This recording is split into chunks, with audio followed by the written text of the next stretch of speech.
अडानी को देश का सबसे बड़ा एयरपोर्ट ऑपरेटर बनाने के लिए क्या भारत सरकार ने एक रूल ही चेंज कर दी है। देश के सबसे प्रेस्टिजियस मुंबई इंटरनेशनल एयरपोर्ट को लेने के लिए अडानी ने क्या साम दाम दंड भेद किया, उसकी स्टोरी जानना चाहोगे। 2018 तक जिसका एयरपोर्ट से कोई लेना देना नहीं था, मात्र 3 साल में देश का सबसे बड़ा एयरपोर्ट ऑपरेटर कैसे बन गया भैया। आइए अडानी एयरपोर्ट के पिछले 3 सालों का कच्चा चिट्ठा जानते हैं आज की वीडियो में, और वीडियो अंत तक देखोगे तो बोनस में ये भी बताऊंगा कि आखिर ये एयरपोर्ट कमाई कैसे करते हैं। तो बिना कोई टाइम वेस्ट किए करते हैं आज की वीडियो की शुरुआत।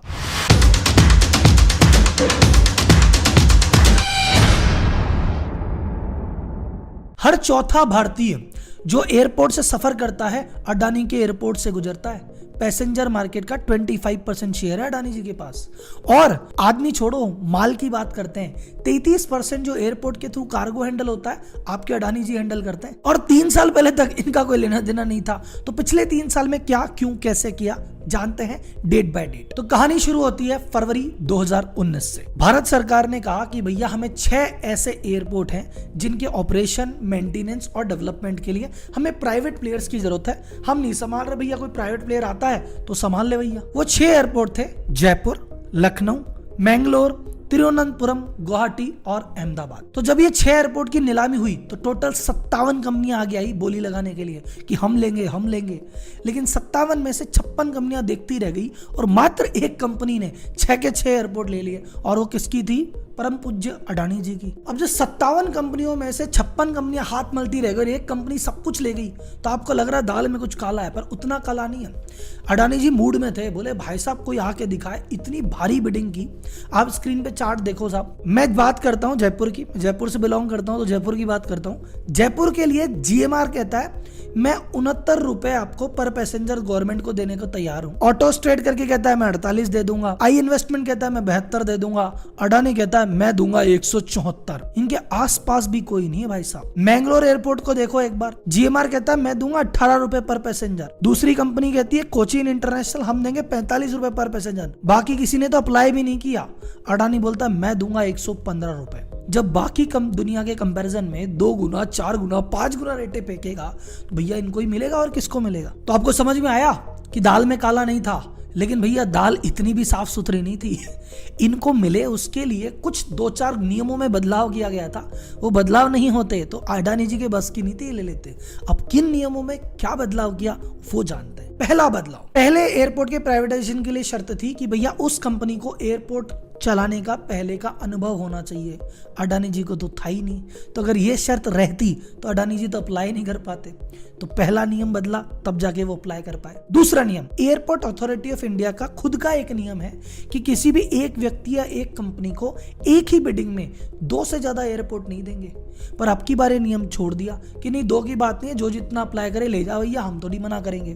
तो अगर वो नियम रहता तो 2 से ज्यादा नहीं ले जा सकते, अब की बार तो 6 के 6 ले गए। तीसरा जो बदलाव किया वो था कि आज के 10 साल पहले बिड ओपन हुई थी, जब मुंबई, दिल्ली, हैदराबाद के बटे थे, सबको एयरपोर्ट मिले थे 30 साल के लीज पे। अब की बार एयरपोर्ट जो अडानी जी को मिले हैं वो सभी मिले हैं 50 साल के लीज पे। चौथा चेंज क्या किया, पहले गवर्नमेंट ये कहती थी कि भैया ऐसा है, जो भी एयरपोर्ट से रेवेन्यू कमाओगे उसमें हमें हिस्सा दोगे, परसेंटेज पे शेयर दोगे। अब की बार गवर्नमेंट ने कहा हमको परसेंटेज शेयर नहीं चाहिए, हमें तो एक फिक्स फीस दे दो, वो हमारी, उसके अलावा जो सब कमाओ वो तुम्हारा।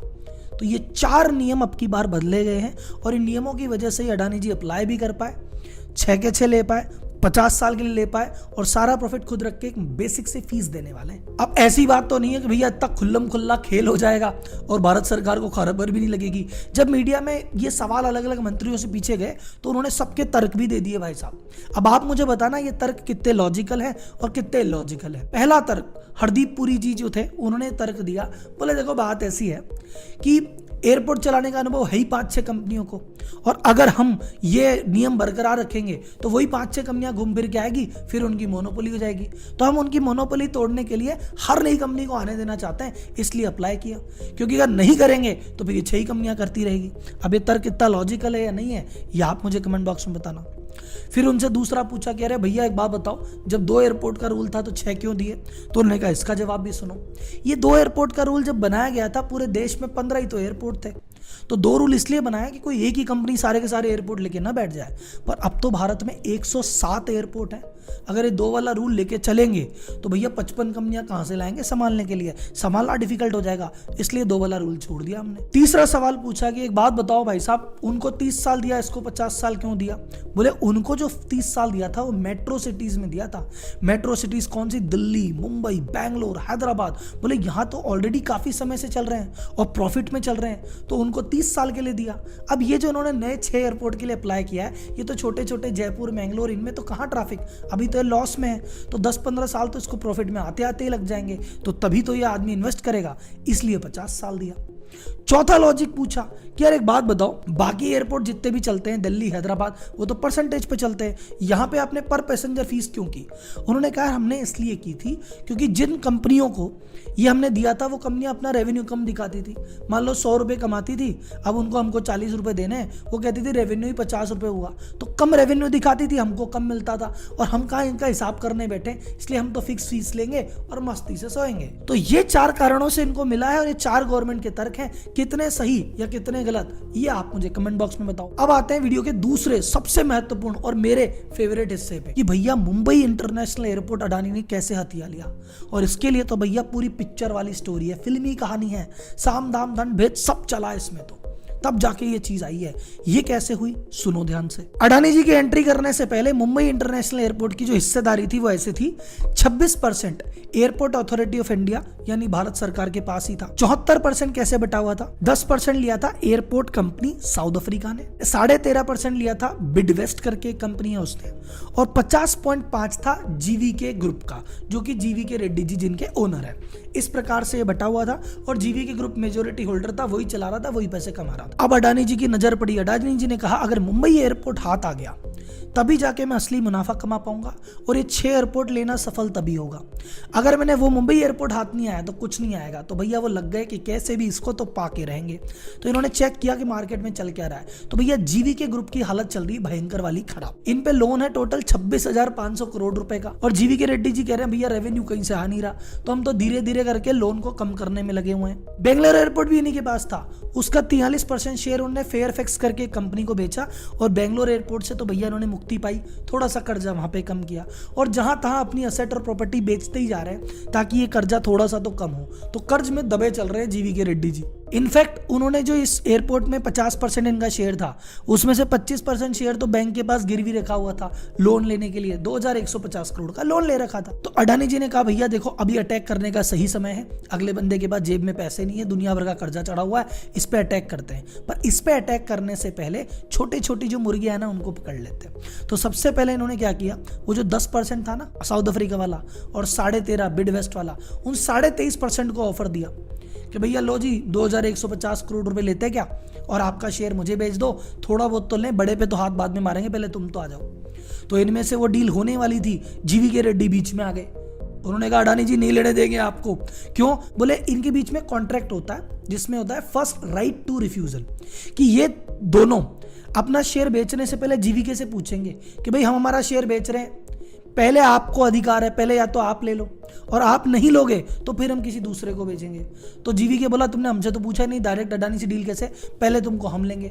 अडानी कहता तुम लोगे, तुम ले लो साहब, लेकिन इनके पास पैसे कहाँ थे भाई साहब। तो इन्होंने कहा मैं कहीं से दूसरी जगह से व्यवस्था करके आता हूँ, क्योंकि एक बार अडानी जी एंटर हो गए फिर भैया कुछ होने नहीं देंगे। तो इन्होंने इधर उधर हाथ पांव मारे, कहीं से लोन का जुगाड़ हो जाए और ये डील होने से रोक ले। पर वो कुछ कर पाते, जुगाड़ हो पाता, उससे पहले एक लेटर पहुंचा सीबीआई के पास और उस लेटर में लिखा था कि जीवीके रेड्डी जी ने एयरपोर्ट के आसपास की जो जमीन है उसका उन्होंने इसमें फर्जी कंस्ट्रक्शन वर्क दिखाया है, 710 करोड़ रुपए का घोटाला किया है, टैक्स की चोरी वोरी कर रहे हैं साहब। ये लेटर पहुंच गया गुमनाम, किसने लिखा पता नहीं, आपको पता चल गया हो तो कमेंट बॉक्स में बता देना, पता नहीं किसने लिखा था।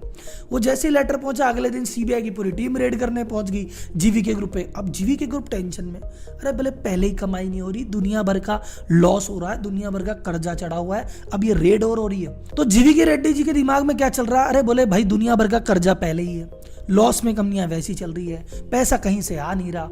उसके बाद मैं अडानी जी से लड़ूं और रेड भी संभालूं, और आज तो एक फाइल खुली है, न जाने कल कितनी फाइल खुलेगी। उन्होंने कहा एक काम करते हैं, एक बड़ी टेंशन से तो मुक्ति पाते हैं। अडानी जी को बोला भाई साहब कोई बात नहीं, मैं कुछ नहीं बोल रहा, आप इसको लेना है ये ले लो, और आपको मेरी कंपनी चाहिए तो वो भी ले लो, मैं फ्री हूँ यार इन चीज़ों से। कई अखबारों में रिपोर्ट चली थी कि भैया अडानी जी ने ये रेट पड़वाई है।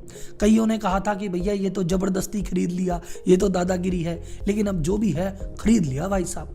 तो 50.5 लिया जेवीके से, 23.5 लिया छोटे से, अब 74% के ओनर है अडानी जी, 26% के ओनर पहले के जैसे आज भी गवर्नमेंट ही है। अच्छा, एक बड़ी इंटरेस्टिंग बात, ये जो इन्होंने जीवीके से शेयर खरीदा 50.5 करोड़, इसके लिए इन्होंने जीवीके को कोई कैश पेमेंट नहीं किया। ये नहीं कहा भाई ये तू कैश ले लेना, ना, इन्हें कहा तेरे पे कर्जा है ना, 12,700 करोड़ का जो तुम्हारा लोन है, आज से वो हमारा लोन है, तो 50.5 शेयर मेरा और वो लोन भी मेरा, लोन मैं चुका दूंगा। फिर बात है, बैंक भी मान गई, काम हो गया। अब एक मन में सवाल होगा, अडानी जी की क्या पड़ी भैया एयरपोर्ट में आने की? अडानी जी के एयरपोर्ट में आने की ये पड़ी कि वो इंफ्रास्ट्रक्चर से रिलेटेड हर चीज है ना, उसमें उनका हाथ है। जितने भी पोर्ट हैं, प्राइवेट पोर्ट ऑपरेटर सबसे बड़े वो हैं, मतलब पोर्ट से जो माल आएगा जाएगा मेरा, रोड पे उनका अच्छा खासा नेटवर्क है, सीमेंट उन्होंने खरीद ली, मीडिया में एनडीटीवी उन्होंने ले लिया, इसके अलावा उनका आपका सोलर का काम चलता ही है, एनर्जी इनका चलता ही है, कोल इनके पास है ही। तो इन्होंने इतनी जगह खुद को डाइवर्सिफाई कर रखा है कि भाई साहब इंफ्रास्ट्रक्चर से रिलेटेड कुछ भी होगा, क्योंकि ये दो बात हम मानते हैं कि भारत आगे बढ़ेगा तो इंफ्रास्ट्रक्चर की जरूरत पड़ेगी, उसमें मैं नंबर 1 होना चाहता हूँ। दूसरा, इनको लगता है कि भैया डाइवर्सिफिकेशन जरूरी है, कल को एक सेक्टर डूब जाए तो दूसरे से तो पैसे कमा लें। अब वीडियो के लास्ट में वो चीज जिसका वेट कर रहे थे कि राहुल जी एयरपोर्ट वाले पैसा कैसे कमाते हैं। एयरपोर्ट की रेवेन्यू को 2 कैटेगरी में बांटते हैं, aeronautical revenue, non aeronautical revenue. Aeronautical revenue में क्या क्या आता है? पहली बात लैंडिंग फीस, जितना भी फ्लाइट लैंड करती है उन कंपनी से एयरपोर्ट वाले चार्ज करते हैं। आज दिन में कितने फ्लाइट लैंड की? बोले भाई साहब स्पाइस जेट की 100 लैंड की है, लाओ पैसे। क्या हुआ? इंडिगो की 200 है, लाओ पैसे। लैंडिंग के पैसे लेते हैं, वो एयरपोर्ट के पास जाते हैं, अडानी जी के पास जाएंगे। यूजर डेवलपमेंट फीस, आप वहां पे जाते हो, चेक इन होता है, सिक्योरिटी होती है, पुलिस वाले चेक करते हैं, बैठते हो 10 जगह, वो जो पूरा पैसा है यूजर डेवलपमेंट फीस, वो जाती है अडानी जी के पास साहब। पार्किंग की फीस, जो आप गाड़ियां पार्क करते हो वो वाली फीस भी, प्लेन वहां पे पार्क होते हैं, प्लेन वहां पे खड़े रहते हैं, उसकी फीस भी। Cargo and ground handling fees, ground पे जितना भी काम हो रहा है, जितना भी स्टाफ काम कर रहा है, उसका जो भी चार्जेस लगता है वो भी इनको देना पड़ता है। प्लस जो आपके सामान इधर उधर आते हैं उसका भी इनको मिलता है। एयरक्राफ्ट जो फ्यूल होता है, जो पेट्रोल भरा जाता है, उसका भी पैसा भैया कंपनी से चार्ज करते हैं। तो ये सारा पैसा तो एरोनॉटिकल रेवेन्यू है, जिसमें जो कंपनियां प्लेन ऑपरेट करती है उनसे ही एयरपोर्ट वाले लेते हैं। अब आता है नॉन एरोनॉटिकल रेवेन्यू। इसमें क्या आता है? ड्यूटी फ्री शॉप है ना जो लेके आते हो आप, वो वाला पैसा एयरपोर्ट वालों को जाता है। दूसरा, जितने भी रिटेल ब्रांड वहां पे खुले हुए हैं, वहां पे बैग की शॉप है, वहां पे कपड़े जूते जो भी चीजें हैं वो, फूड एंड बेवरेज जितना भी खाने पीने का सामान है, लॉन्जेस जितने भी हैं, जितना भी रेंट आता है, जितनी भी एडवर्टाइजिंग आती है, ये सभी चीजों के पैसे भी उसके पास जाते हैं जो एयरपोर्ट चला रहा है। अब बोल राहुल जी एयरपोर्ट पे शॉपिंग होती है?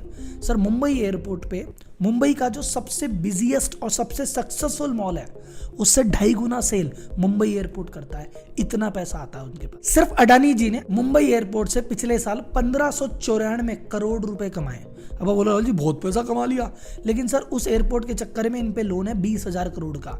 देखा जाए तो मोटा मोटी ब्याज भी नहीं निकला, पर अभी नहीं निकला, आगे जाके निकाल लेंगे, इनको ये पूरी उम्मीद है। और जल्दी ही ये जो एयरपोर्ट वाली कंपनी है ये भी आईपीओ लेके आ रही है। अडानी की 6-7 कंपनियां ऑलरेडी आईपीओ लेके आ चुकी है, ये एक आईपीओ और आने वाला है, और इसमें भी आप इन्वेस्ट करोगे तो काफी हद तक फायदा हो सकता है। वो जब इसका आईपीओ आएगा तो डिटेल केस स्टडी इस पे भी करके मैं आपको बता दूंगा। अभी फिलहाल क्या है, सभी एयरपोर्ट जो है सब लॉस में चल रहे हैं, सब कर्जा लेके, जैसा इनका फेमस है कर्जा लेके काम कर रहे हैं, पर इनकी उम्मीद है कि 30 साल में 50 साल में तो भैया प्रॉफिट आ ही जाएगा। तो ये था अडानी का एयरपोर्ट का पूरा कच्चा चिट्ठा। अगर आपको सुनने में मजा आया तो मुझे वीडियो को लाइक कीजिए, मुझे बताइए आप चाहते हैं ये न्यूज़ सब तक पहुंचे तो प्लीज़ इसको शेयर कीजिए, और आप मुझे कमेंट बॉक्स में बताइए अडानी जी की और किसी कंपनी की केस स्टडी करके बताऊं, या किसी भी कंपनी की कोई भी केस स्टडी आपको चाहिए तो कमेंट बॉक्स में बताइए, जल्दी वीडियो आएगा। तब तक के लिए धन्यवाद, जय हिंद।